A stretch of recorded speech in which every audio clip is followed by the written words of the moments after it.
As businesses and government organizations deal with budget deficits and reopening plans, unions are fighting for their members' rights. We discuss labor unions in the era of COVID-19. That's today on Nevada Week.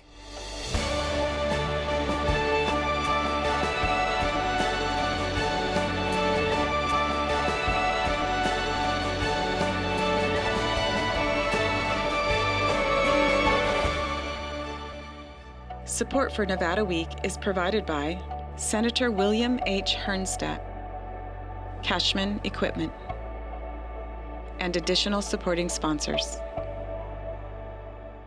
After COVID-19 shut down all non-essential businesses, both private companies and government organizations suffered a large financial hit. Although Nevada has started to reopen, recovery could last years. While businesses try to balance reopening and trimming their budgets, unions are fighting to maintain their members' safety, jobs, pay, and benefits. Plus, the Black Lives Matter protests have reignited discussions of systemic racial inequality. We discuss how labor unions are fighting for workers of all backgrounds. Joining us for this discussion is John Vallardita, Executive Director of the Clark County Education Association, Gioconda Arguello Klein, Secretary and Treasurer of the Culinary Workers Union Local 226, and Grace Vergara Machtel, Executive Director of Service Employees International Union, Local 1107. Well, thank you so much for being here. We really appreciate having so much labor union representation around our virtual table.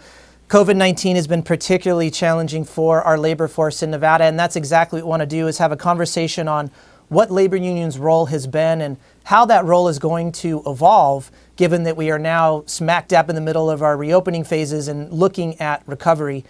And Grace, I wanted to start with worker safety and support. SEIU, the Service Employees International Union, you represent 9,000 nurses and hospital workers here, right on the front lines of the COVID crisis. Can you give us an idea of what the role of SEIU has been in making sure that all hospital workers are safe? Well, thank you for having me. So the healthcare and the public sector workers that we represent has been in the front lines fighting the spread of the COVID-19 from the very beginning of the pandemic. We want to make sure that all workers are protected and the community are safe for further infection. So from the beginning of that, we felt that CDC recommendations should be the floor and not the ceiling. And so we have sought to hold employers accountable to the use of CARES funding from the federal government. We have called out employers, ACA, UMC, all the hospitals, Dignity, by holding actions over lack of PPE, poor working conditions, and we called on to OSHA enforcing the safety of our members and the hospital. So we also, when the COVID-19 had started, we had established a working relationship with all the employers to make sure that we are, as the issue comes up, they were able to address those issues right away. And having the PPE is one of the important things that we made sure that our members have. And let's stress the fact that we are still in the middle of this, especially the healthcare centers here are still treating patients as we are still having positives. PPE, there's been some talk that we still aren't at the levels we want to be with personal protective equipment. Are you seeing that within the hospitals that you are, or the employers that you are representing? Right now, it's better than when we started, right? I think the coalition that we had worked with Culinary, with the UFCW and the Nurses Union, we put an effort to make sure that we put the issues up front. And we, like I said, we had our not pickets, but we had we went outside and do our protest with ATA. I think the actions and the coalitions with our unions have worked. It's not 100% perfect in terms of the PPE. We still need to work on it, but I would say that it's a lot improvement that our members are facing now. Gio, let's talk a little bit about the Culinary Union's role in this too. And as Grace said, they're getting better, but we're not quite there yet. The Culinary Union's been a strong advocate for making sure that very stringent restrictions on reopening phases, and that there is a lot of transparency also, casino resorts, in what their reopening plans are. Can you give us an idea of what the union's role is in making sure that those things are happening? And also, do you think that we're on the right track on both fronts, both transparency and restrictions with the reopening phases right now? This is a very serious issue for us because this is the safety of the worker we represent. They are front service workers. Really, they are in the front with the customers and they serving drinks. They cleaning the casino and they cleaning the rooms every single day. They have contact, with people. And we send the health safety guideline to the Gaming Control Commission and say this is this is a situation where we had to address and we had to have like mandatory requirement because gaming, the gaming control is very tough for gaming and we need to be tough in that situation to protect the worker we represent. We send the message to the Clark County Commission. We send the message to the governor. We've been doing testimonies, presentation, kids, husbands, wife, everybody's being, alert about the situation. This worker, they're going to come back. And the reopening is being a main focus for us because we don't feel, we're looking for prevention. We want the testing for all the workers. We want to have, the mandatory testing, and we want to have the social distance from people to the and the workers in there, and we want a protection for them. We require to have PPE for every single worker. If they need mask or they need gloves, whatever they need inside to supply these workers, and the workers they don't have to struggling to get all this. And one of the most important part is the deep cleaning in the casinos right now. People come over here, we're really busy. When people come over here, people come from all over. And the worker we represent, they are in contact with them and their families too, because they go back home and they go in to see their families. That's what this deep cleaning and give it time to this worker to do that deep cleaning is a big requirement that we're asking right now to the Clark County Commission because we know they represent the Strip, but they had to not see profits only. They had to see the people they electing them, and they had to have a responsibility with the people they live in Nevada.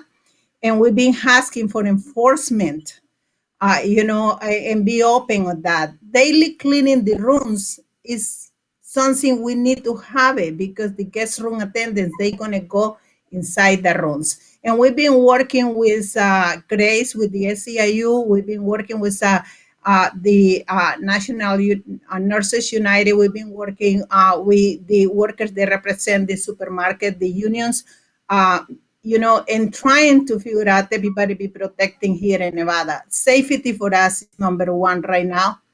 And that's this is being an incredible crisis.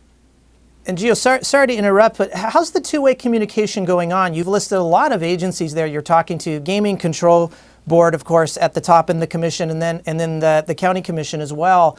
Are they coming to you and getting your input and your advice on what some of these protocols should be, and vice versa? We don't feel, this is enough. Really, we feel like while it's no mandatory, because we don't talking about only union workers right now. We're talking about the hospitality workers in the valley. We have a lot of casinos here, and we feel like we're not being missing enough the community. Yep. John, Can I jump in on this? Yeah, John, please. So look, and for my two other colleagues on the show, please listen carefully to what I'm about to share with you. So we have the fifth largest education delivery system in the country, the largest in the state. The school district is the number one public sector employer in this state. It has the second largest transportation agency. Why do I say that? There's 320,000 kids, 40,000 employees. The governor just came out the other day and said, let's open up schools. Guess what? You talk about what the industry is doing now and you have issues with that. There's nothing in place in the schools right now. There's some guidelines, right? But there's no testing for all these 40,000 employees to come back so they can be screened to come back, as well as ongoing testing in case they contract something, or segment out certain populations of employees that have high risk factors that are more susceptible, nor anything in place for these 320,000 kids. When we talk about putting these overcrowded classes back into place or these kids on buses, there is no social distancing without any resources to help, implement the kind of program you need. The state is sitting on federal dollars that can help this. In your case, Gio, you got the private sector that's moving dollars, but that's not in the public sector. You guys have kids in the school system that we're dealing with that are put forward with this incredible exposure, and there's been guidelines and good thinking around that, but no program, no resources to implement the program. And, I'm hoping the governor's watching this, because you can't open up these schools without putting resources to protect not just the safety and health of the educators and other staff, but these students. And then the exposure to the Southern Nevada community. When you're talking about 360,000 people that are in this incubator called the Education Delivery System. John, if I can ask you, I want to come back to the two-way conversation here, and let's talk about Clark County School District in general as they're kind of outlining what their plans are going to be.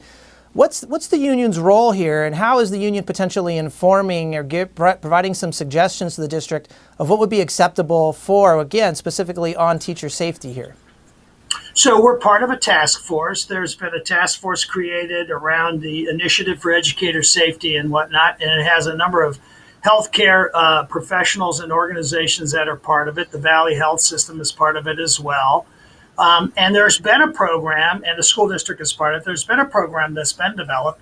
It needs money, right? It needs these federal dollars to be implemented. The school district's on board with that. The school district wants to take those kind of precautions and move forward. So the two-way dialogue, to answer your question, is there, with the exception of the state allocating dollars for these kind of programs, because the school district doesn't have it. And John, in addition to the state, let's talk a little bit about federal relief funding here. Of course, we've seen CARES Act funding come through, $1.25 billion to the state, local communities as well, larger cities in our county. The HEROES Act, $1 trillion potentially to states. A lot of that money could filter down into the education system here. Is that enough? No, it's not. Some of it is, I think, about 100 million or plus that is right now that can be used, but it's very restrictive. Clearly not enough. And so without additional dollars from the Fed to backfill that problem, there's going to be even more devastation to the economy, to the public, to working people's families' lives, et cetera. Grace, I want to come to you. Speaking of deficits, Clark County is projecting $1.1 billion of lost revenue over the next 12 to 18 months. Of course, this is being reported when the SEIU contract is due or is up in June of 2020. You've reached a tentative agreement already for another year. I have to ask, is that going to stave off potential layoffs, do we think, over the next year? The Clark County is not talking about layoffs at the moment. Are we for certain that it's not going to have a layoff? I cannot predict the future, and I'm not going to promise my members that something that is not there. So we don't know. But for right now, at this moment, there was no conversation of layoffs at Clark County. And let's go back to the HEROES Act money and any federal relief here. How important is that to making sure that the county is secure and the employees you represent are secure at the county level here? Well, I think the HEROES Act, if it passed and if we get it, I think it's going to be crucial to all the public sector employees, and it's only not for our employees, for the schools as well. And because, like what John is talking about, if we open the schools, those children that we potentially can contract the COVID-19 will go back home. So it affects everyone. So all of these things that are reopening the state, I think affects everybody. I know that people think that the pandemic is over, but it's not.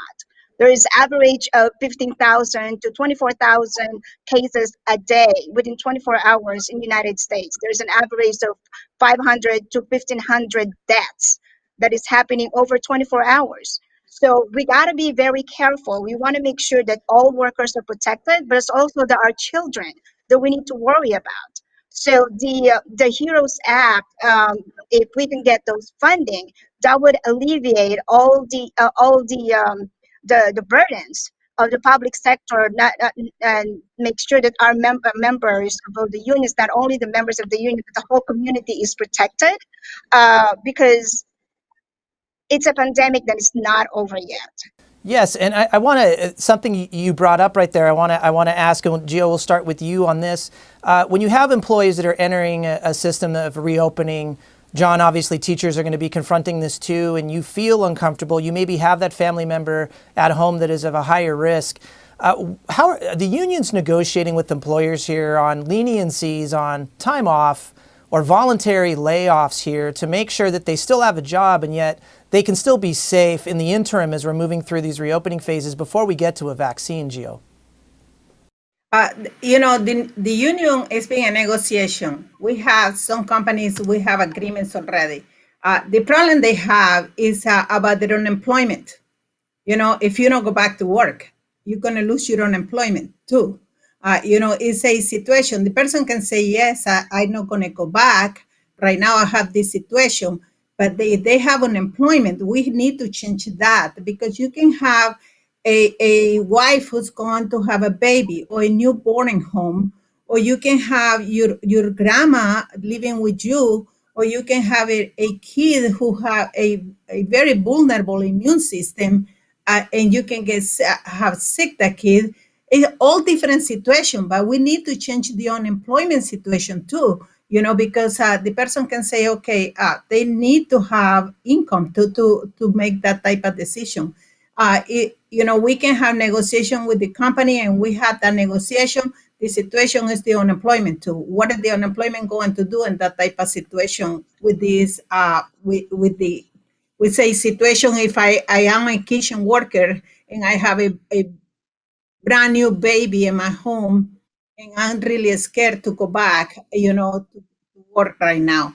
I know it's a very difficult situation. The COVID is being a very painful for us. We lost, 17 members and their families, and we know we have cases, and you can see every day in the news, we have more cases positive and more deaths. In a lot of states, they're going up. That's why right now we're working with these health safety guidelines, and we asking the governor, and we asking the gaming control board, because they are very tough for gaming. They are so tough. If anything in gaming not go right, how they can get the license. But what about the workers right now? What about the people that live in this community right now? I want to change gears here, and I want to talk a little bit about the response to the George Floyd murder that's brought a lot of attention. Of course, we've seen the protests locally, a lot of attention to look at some of the root causes here, systemic racism and racial inequalities. John, I want to start with you. Let's start from the broadest sense right here and talk about something like education reform. I know in your 5-year strategic priorities, one of those is to be the preeminent voice on education policy and reform.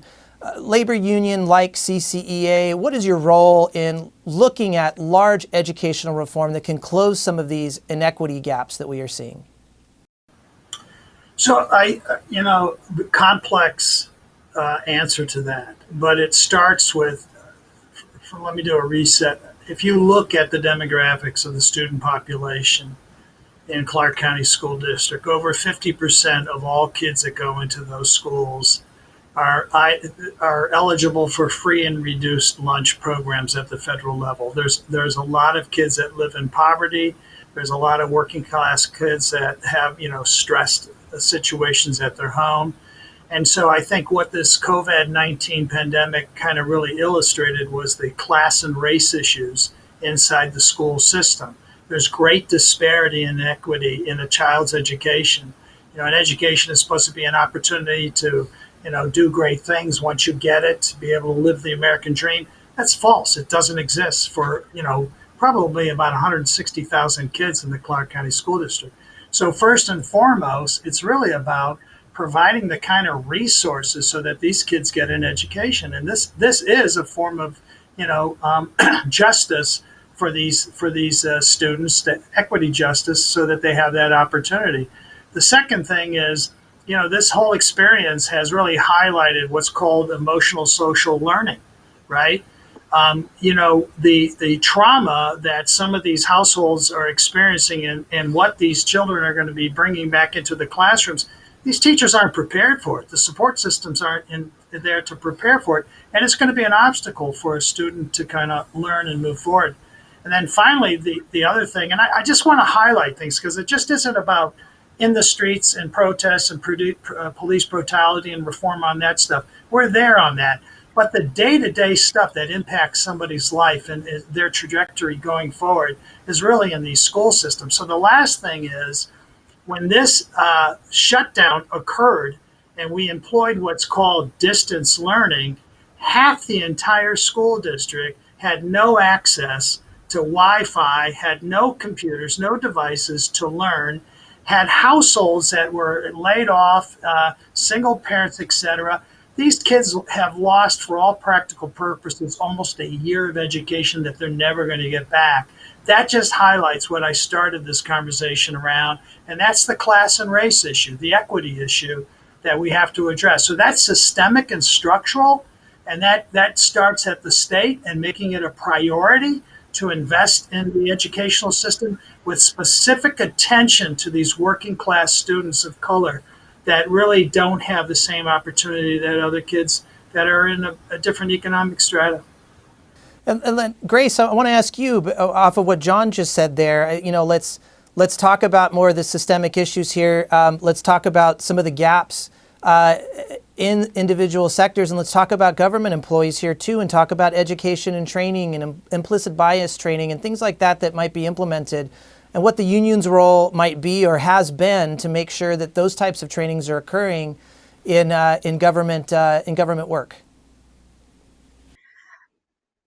Well, I think historically the labor movement has lifted people of all walks of life, right? And we lifted peoples and out of poverty. Well, the goal of our union is to create a more racially and economically just world. It should not, economic opportunity cannot be because of the zip code or the color of our skin.